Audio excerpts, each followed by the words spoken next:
हम आप इस बात को बखूबी जानते हैं कि इंसान को अपनी ज़िंदगी में आगे बढ़ना अच्छा है, पर सर झुका रहना चाहिए आगे बढ़ने के लिए, सम्मान पाने के लिए। और इसलिए कि जो व्यक्ति झुकता है वो ऊंचाइयों को छू सकता है और अपनी ज़िंदगी के अंदर अच्छे काम कर सकता है। इसलिए कि ज़मीन से जुड़ा रहना चाहिए, और जब हम आप अपनी ज़मीन से जुड़े रहते हैं तो हम आपको अपनी औकात, अपनी काबिलियत और अपनी हैसियत पता रहती है। इसलिए इंसान को अपनी हैसियत कभी नहीं भूलनी चाहिए कि आप क्या हैं, आपकी क्या औकात है, आप अपनी ज़िंदगी के अंदर क्या कर सकते हैं, और आपके माध्यम से, आपके द्वारा लोगों के अंदर क्या चेंजेस आ सकते हैं और आपके अंदर क्या बदलाव हुए हैं। उन सारे बदलाव के कारण और निवारण पे काम कीजिए, इसलिए कि आप ज़िंदगी में खूब आगे बढ़िए, लेकिन अपनी असलियत को मत भूल जाइए कि आपकी क्या औकात है। इसलिए जब तक आप आपको अपनी औकात याद नहीं रहेगी तब तक आप आगे बढ़ेंगे भी तो आप अपने वक्त के साथ कामयाब नहीं हो पाएंगे।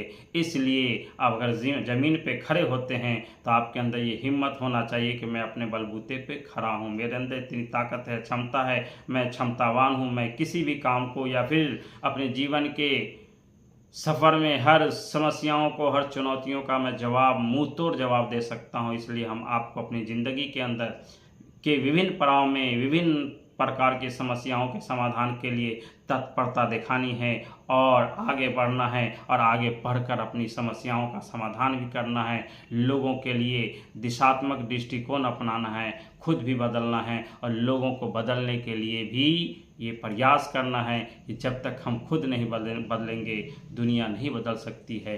इसलिए कि अगर हम किसी की तरफ एक उंगली करते हैं तो चार उंगली इस बात की ओर इशारा करती है कि आप पहले गलत हो। इसलिए किसी को गलत कहने से पहले उसको पहले अपने आप के अंदर झांकना चाहिए कि मैं गलत हो सकता हूँ। इसलिए हर इंसान को अपने आप के अंदर बदलाव लाना चाहिए, और जब कोई भी इंसान अपने आप के अंदर बदलाव लाता है तो उसके माध्यम से लोगों की समाज का निर्माण कर पाता है। और जब हम आप समाज का निर्माण करते हैं, समाज के अंदर बहुत सारी असुविधाएं भी होती हैं और कुछ सुविधाएं भी होती हैं, और सुविधाएं और असुविधाओं को हर विपरीत परिस्थिति में अगर झेल लेते हैं तो आप अपनी ज़िंदगी के अंदर सफल हो जाते हैं और खुद की चुनौतियां और खुद के मुद्दों को स्वीकार कर लेते हैं। इसलिए आप खुद के मुद्दे और चुनौतियों को स्वीकार कीजिए, खुद बदलिए और लोगों के बदलाव के कारण बनिए। इसलिए अगर आप समाज के अंदर समाज के निर्माता बनना चाहते हैं तो समाज निर्माण के लिए आपको अथक प्रयास करना पड़ेगा,